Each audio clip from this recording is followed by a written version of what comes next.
কাতারের আল উবায়দ এয়ারবেস যেটা মার্কিন যুক্তরাষ্ট্রের আছে, সেই আমেরিকান এয়ারবেস থেকে 4 জন গুরুত্বপূর্ণ মানুষ এই মুহূর্তে বাংলাদেশ ভ্রমণ করছেন। তারা যখন ভ্রমণ করছেন, তারা কি কাজে এসেছেন, কেন এসেছেন, সেটা থেকে চোখ ফিরিয়ে নেওয়ার জন্যই যমুনা এবং শাহবাগের সামনে এখন এই তামাশা শুরু হয়েছে। তামাশার গল্পে আমরা পড়ে যাচ্ছি। আমরা আগে খবরটা নিয়ে নেই যে মার্কিন যুক্তরাষ্ট্রের যে 4 জন এসেছেন তারা কারা কারা। নর্থ ওয়েস্ট নিউজ রিপোর্ট করেছে যে প্রথম জন হচ্ছেন তারা লিন আলেকজান্দ্রিয়াস ট্রাইডার। আমি ভাই এই ইংরেজি নামগুলোর উচ্চারণ ভুল হলে মাফ করে দিবেন, আমি বাঙালির পোলা, এত কিছু বুঝে বলতে পারি না। যাই হোক, উনিকে director of logistics, supply chain and planning, logistics support দিবে, সাপ্লাই চেন ম্যানেজ করবে এবং প্ল্যানিং পরিকল্পনা করবেন, সেটা director. Who is also a combat mission support commander. Defence contractor আরেকজন এসেছেন, তিনি হচ্ছেন ডেভিড থমাস রেফেন্ডা বাবার ও হোয়াট এভার, আমি নামগুলো আপনাদেরকে কোথাও দিয়ে দিব না, আপনারা সার্চ করে নেবেন। A product sales manager, arms dealer হিসাবে যারা কাজ করে থাকেন, এবং Michael Cody Thacker, senior director fleet operation. Fleet operation মানে আপনারা জানেন যে যারা ফ্লিটগুলো নিয়ন্ত্রণ করে, পরিবহনগুলো যারা নিয়ন্ত্রণ করে, সেটার সিনিয়র ডিরেক্টর। এবং তিনি হচ্ছেন একই সাথে লজিস্টিক এবং ফ্লিট ম্যানেজমেন্ট করেন। এবং staff sergeant Martin Lucas Venorsdal Westin হোটেলে এসে পৌঁছেছেন এবং গুলশান নেবারহুডে তাদেরকে দেখা গিয়েছে। এটা হচ্ছে আপাতত রিপোর্ট। যাই হোক, তারা কবে এসেছেন? তারা বৃহস্পতিবার এসেছেন, মে মাসের 8 তারিখে। Bangladesh security service said that USAF officers, all said to be contracted with the Defense Intelligence Agency DIA, may have been based out of Al Ubaid Air Base, which is 65 kilometers southwest of Doha. দোহা থেকে 65 kilometre দূরের এই এয়ারবেজে এই 4 জন কাজ করে থাকেন।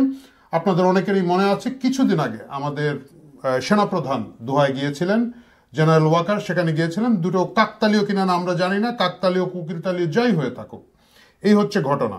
এবং তারা কেন এসেছেন? Al Udeid serves a headquarters and logistic base. তারা লজিস্টিক বেস করে দোহাতে আল উবায়দ যেটাতে আছে, সেখানে তাদের হচ্ছে লজিস্টিক ডিপার্টমেন্ট, সেখান থেকে তারা জিনিসপত্র পাচ করে থাকে।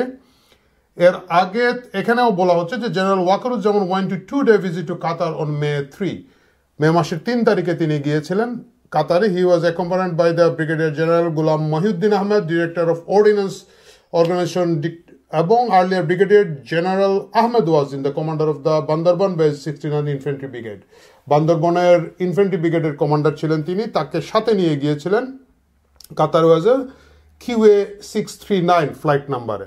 Bangladesh security service source said that the 4 USF personnel will be in Dhaka till such a time, ততক্ষণ পর্যন্ত, that a cargo plane carrying large containers, একটা কার্গো প্লেন আসবে, large container, arrives at Shahjalal international airport. Already a separate airside location has been embarked for that cargo, which might contain lethal supplies. Lethal supply আসতে পারে, কোনো একটা অস্ত্রের গাড়ি আসতে পারে, বিরাট কার্গো আসবে বলে আশা করা যাচ্ছে, এবং সেটা যতক্ষণ এসে পৌঁছাবে না, এই 4 জন বাংলাদেশে থাকবেন। এটা আমার নিউজ না, এটা হচ্ছে আমাদের একটা নর্থ ওয়েস্ট নিউজ, সেটার একটা খবর। আমি ধরে নিচ্ছি এটা গুজব, আমি ধরে নিচ্ছি যে এরকম কিছুই ঘটে নাই, আমি ধরে নিচ্ছি এখানে কোনো করিডোর দেওয়া হবে না, কিছুই হবে না। তাহলে হঠাৎ করে গভীর রাতে হাসনাত আবদুল্লাহ দৌড় দিয়ে গিয়ে যমুনার সামনে পড়লো কেন? কেন যমুনাতে একটা কৃষকের আন্দোলন যেতে পারে না, একটা শিক্ষকের আন্দোলন যেতে পারে না? যমুনার গেটের সামনে কিছুদিন আগে আমরা দেখেছি শাহবাগের যে তরুণ বামপন্থী তরুণরা ছিল, তারা যেতে চেয়েছিল, তাদেরকে পিটিয়ে তাদেরকে মামলা করে বিদায় করে দেওয়া হলো। শিক্ষকের আন্দোলন সেখানে যেতে পারে না, শ্রমিকের আন্দোলন সেখানে যেতে পারে না, কৃষকের আন্দোলন যেতে পারে না। একটা মাত্র আন্দোলন যেতে পারে, সেটা হচ্ছে হাসনাত আবদুল্লাহর আন্দোলন। হাসনাত আবদুল্লাহ সেখানে যাওয়ার পরে তাকে জলীয় বাষ্প দিয়ে ঠান্ডা করা হয়। বেচারা খুব গরম মানুষ, আমি তাকে দোষ দেই না। তাকে জলীয় বাষ্প দিয়ে ঠান্ডা করা হয়, এবং জিনিসটা এত তাড়াহুড়া করে করা, এটা কিন্তু আগে থেকে যে পরিকল্পনা করে করা না। আমরা জানি যে সার্জিস ঢাকার বাইরে ছিল, অন্যান্য নেতারা কেউ যায় নাই, রাতের বেলায় হাসনাতকে ওখানে গিয়ে দ্রুত দখল নিতে হলো। এই যে দৃষ্টি সরিয়ে নেওয়ার একটা কাহিনী চলছে, এর পিছনে কি কাহিনী আমাদেরকে জানতে হবে, বুঝতে হবে। আওয়ামী লীগ নিষিদ্ধের এই দাবি আগস্ট মাস থেকে হচ্ছে, আগস্টের 5 তারিখে আওয়ামী লীগের সরকারের পতনের পর থেকে এই দাবিটা হচ্ছে, উঠছে নামছে, এবং সেই দাবির সাথে মূলত প্রথম কথা হচ্ছে ইন্টারিম গভর্নমেন্ট প্রথমেই থেকেই দ্বিমত ছিল। এই হিসাবে তারা সংগঠন হিসেবে, রাজনৈতিক সংগঠন হিসেবে আওয়ামী লীগের বিচারের ব্যবস্থাটা ট্রাইব্যুনালে ছিল না, এটা তারা কেটে ফেলেছিল, এইটা এখন আবার তারা ফেরত নিয়ে আসবে। গুড, তাহলে ফেরত নিয়ে আসবে, বিচার হবে, বিচারে যে রায় হবে সেটা হবে। কিন্তু এখন আওয়ামী লীগ নিষিদ্ধের এই দাবি নিয়ে হঠাৎ করে রাতের বেলা লাফিয়ে নামার মূল কারণটা কি? কারণ হচ্ছে চোখ অন্যদিকে সরিয়ে নেওয়া। আমি এনসিপিকে একটা ক্রেডিট দিতে চাই ভাই। এনসিপির ক্রেডিটটা হচ্ছে গিয়ে যে আমরা আগে জানতাম হুজুর যারা আছে মানে মাদ্রাসার তালবে এলেম, এদেরকে ভাড়া করে আনা হয় যখন মিলাদ মাহফিলের প্রয়োজন হয়, সিন্নি সালাদের দরকার হয়, ভাড়া করে আনা শব্দটা একটু বাজে শোনাচ্ছে, দাওয়াত করে নিয়ে আসা হয় এবং তারা সেখানে এসে খতম টতম করে চলে যান। এই প্রথম এনসিপি একটা জিনিস আবিষ্কার করেছে, এরা এদেরকে দাওয়াত করে, ভাড়া করে বলছে না, দাওয়াত করে রাজনৈতিক আন্দোলনে নিয়ে আসছে। আপনি দেখবেন হাসনাত আবদুল্লাহর আশেপাশে যেগুলো আছে সবাই বিভিন্ন মাদ্রাসা থেকে, আমি যাই না, এবং এরা নেতা না, কিন্তু মাদ্রাসার বড় লিডারদেরকে কে নিয়ে আসা হয়নি, এদেরকে কোথাও থেকে জোগাড় করে নিয়ে আসা হয়েছে।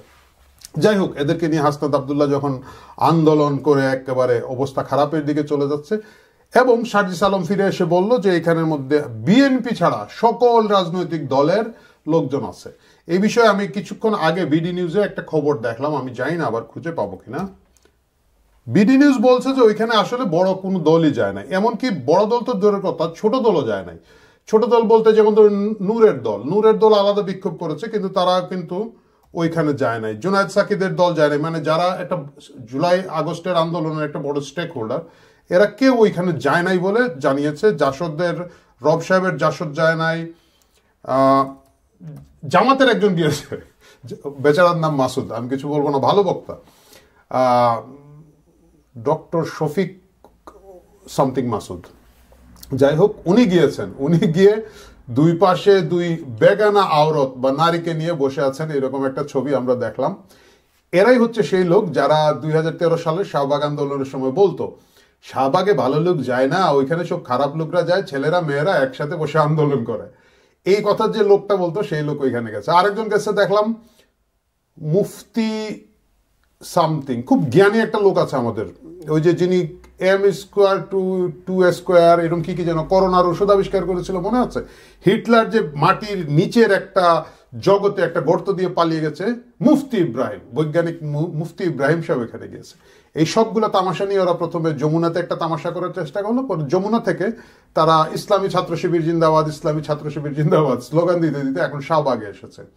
শাহবাগে এসে তারা হইচই করছে। আমি জানি না এই হইচই কতক্ষণ পর্যন্ত থাকবে। তাদেরকে ঠান্ডা বাতাস করা হচ্ছে, পানি দেওয়া হচ্ছে, তারা সেই ঠান্ডা পানি এবং বাতাস খেয়ে সেখানে কিছুক্ষণ বসে থাকবেন। কতক্ষণ বসে থাকবেন? যতক্ষণ পর্যন্ত না করিডোরের মাল সামানা এয়ারপোর্ট দিয়ে খালাস হয়ে যায়। এই হচ্ছে অবস্থা, এই হচ্ছে এই ভাড়াটিয়াদের কারবার। এখন এরা বলছে সব দল এখানে এসেছে, বিএনপি কেন আসে না? কারণ ওরা জানে এখন বিএনপির লোক বল ছাড়া এখানের মধ্যে আসলে লোক জমানো যাচ্ছে না। আমি যেটা দেখলাম শাহবাগে যে পরিমাণ লোক হয়েছে, এর চেয়ে মানে অনেকে বলছেন যে সেলিনা হায়াত আইভির বাসার সামনে এর চেয়ে বেশি লোক হয়েছে, সেটা ভিন্ন কথা। সেলিনা হায়াত আইভি একজন পপুলার নেতা, তার বাসার সামনে লোক হতেই পারে। শাহবাগ এলাকায় খুব ভালো চটপটির দোকান 3-4টাতে যে পরিমাণ লোক হয়, আজকে সেই পরিমাণের লোক ওইখানে শাহবাগে আছে, মানে এটা না হইলেও হইতো। এবং সেই লোকগুলা কারা, কোথা থেকে আনা হয়েছে আমি একটু আগে বলেছি, আমি এটাকে রিপিট করতে চাই না। কিন্তু এই তামাশাটাকে খুব বড় আকারে করে রাখা হচ্ছে আওয়ামী লীগ নিষিদ্ধের দাবি এবং ধোয়া তুলে, এবং বলা হচ্ছে যে বিএনপি কেন আসে না। আরে ভাই, বিএনপি কেন আসে না এখন বলতেছো? তোমরাই তো বিএনপির এতদিন টেম্পু স্ট্যান্ডার্ড দল বলে আক্রমণ করলাম। মনে হলো যে এনসিপি একটা বিশাল দল হয়ে গেছে, তোমরা বিএনপিকে শোয়া ফেলা বা বিএনপির সাথে তোমরা একটা বিরাট যুদ্ধের মধ্যে চলে যেতে চাচ্ছিলা। সেই যুদ্ধটা তোমরা কেন ফেল করলা? এখন বলতেছো যে বিএনপি কেন আসে না। বিএনপির দরকার কি? তোমরাই তো বলছো যে বিএনপি জুলাই আগস্টে কোনো ভূমিকা নাই, তোমরা একাই সব ভূমিকা রাখছো। তো এখন তোমাদের লোক নাই কেন? নাই কারণ মানুষজন তোমাদের এই ধান্দাবাজি বুঝে ফেলেছে। বিএনপি নাই বা অন্যান্য বড় রাজনৈতিক দল নাই কারণ তাদের কাছে খবর আছে কি দিয়ে কি আড়াল করা হচ্ছে। মির্জা ফখরুল ইসলাম আলমগীর কিছুদিন আগে বলেছেন যে ছোটখাটো ইস্যুতে আমাদেরকে ডাকা হয়, শেখ মুজিবের জন্মদিন পালন করা হবে কি হবে না, সরকার করবে কি করবে না, সেটারও মতামতের জন্য আমাদেরকে ডাকা হয়। এত বড় একটা করিডোর দেওয়ার নীতিগত সিদ্ধান্ত আপনারা নিয়ে নিলেন, সেই সিদ্ধান্তের ব্যাপারে একটা বড় স্টেক হোল্ডার রাজনৈতিক দল বিএনপির সাথে কথা বলার প্রয়োজন আপনারা বোধ করলেন না। বিএনপি অবগত আছে বিমানবন্দরে কি হচ্ছে। বিএনপি এবং অন্যান্য রাজনৈতিক দলের যারা শীর্ষ নেতারা আছে তারা জানে কোথা থেকে চোখ ফেরানোর জন্য কোথায় এটাকে নিয়ে আসা হয়েছে। প্রিয় দর্শক, আমরা যেন সচেতন থাকি, আমরা যেন বুঝি যে বারবার ঘুঘু তুমি খেয়ে যাও ধান, এবার যাতে আমাদের সবার চোখে ঠুলি পরিয়ে আবার নতুন কোনো নাটকের উদ্ভব না হয়। আবার যাতে কোনো সোশ্যাল মিডিয়া হাইপ তৈরি করে এমন কিছু করা না হয় যেটা চূড়ান্তভাবে এই দেশের জন্য ক্ষতি হয়ে যায়, এই দেশের জন্য একটা বিপদ হয়ে দাঁড়ায়। সকলেই রাজনৈতিক সচেতন, সকলেই যার যার জায়গা থেকে রাজনৈতিক অবস্থান নেবেন। সেই অবস্থানটা যাতে সততার সাথে হয়, সেই অবস্থানটা যাতে দেশের স্বার্থের পক্ষে হয়, যে কোনো দলের হোক দেশের স্বার্থের পক্ষে হয়। কিন্তু দেশের স্বার্থকে লুকিয়ে রাখার জন্য এইসব নাটকবাজিতে যেন সাধারণ জনগণ হিসাবে আমি আপনি যোগ না দিই, চোখ কান খোলা রাখি, এটাই অনুরোধ। ভালো থাকবেন, কথা হবে পরের পর্বে। আওয়ামী লীগকে কিভাবে এখন দুর্মুজ দেওয়া হবে, সেকেন্ড লেভেলের দুর্মুজ দেওয়া হবে সেই বিষয়ে, কারণ হচ্ছে রিফাইন্ড আওয়ামী লীগের ফর্মুলা ব্যর্থ হয়ে গিয়েছে এবং সেটা কিভাবে ব্যর্থ হয়েছে সেটা নিয়ে কথা বলবো আমরা আগামীকাল। দেখার আমন্ত্রণ নিয়ে এই পর্ব এখানে শেষ করছি। ভালো থাকুন।